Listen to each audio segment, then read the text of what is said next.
কালকে আমাদের বাড়ির লোক আমরা সবাই মিলে এক জায়গায় পুজো দিতে গিয়েছিলাম, সেটাই তোমাদের দেখাবো, দেখতে থাকো বন্ধুরা।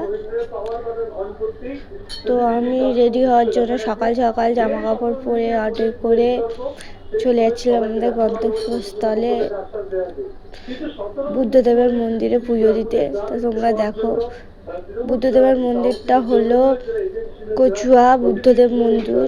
তোমরাও যেতে চাইলে যেতে পারো, জায়গাটা খুবই সুন্দর। এই যে বুদ্ধদেবের মন্দিরটায় চলে এসেছি।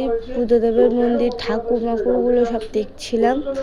তারপরে এখন বুদ্ধদেবের মন্দিরে সবাই পুজো দেওয়া স্টার্ট হয়েছে। পুজো টুজো দিয়ে ফের আমরা আর একটা জায়গায় যাওয়ার ভাবনা করছিলাম। তারপরে 100 টাকা করে দিয়ে ফের আমরা আর একটা বুদ্ধদেবের মন্দিরে গিয়েছিলাম। এই ভিডিওটার পরেই দেখতে পাবেন।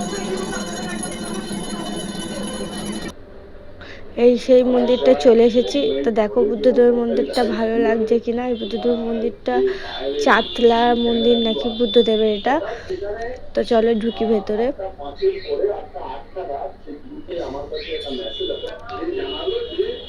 এখানে কটা বুদ্ধদেবের মূর্তি আছে ছোট ছোট, দেখো।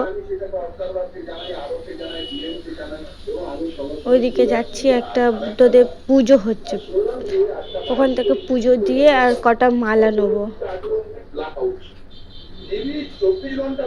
দেখতে পাচ্ছ বুদ্ধদেব ঠাকুরটাকে, এখান থেকে একটা মালা নেবো, বাড়িতে নিয়ে যাবো।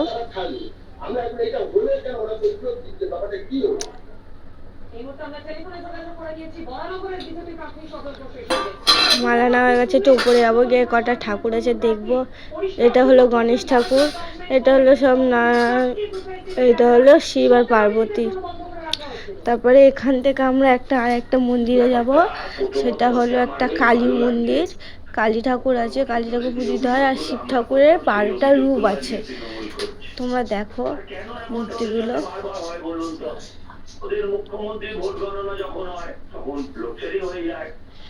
এই গাছ থেকে একটা ফুল নেবো বলেছি, তা এত বকাবকি করছে, ফুল আর নেওয়া হয়নি।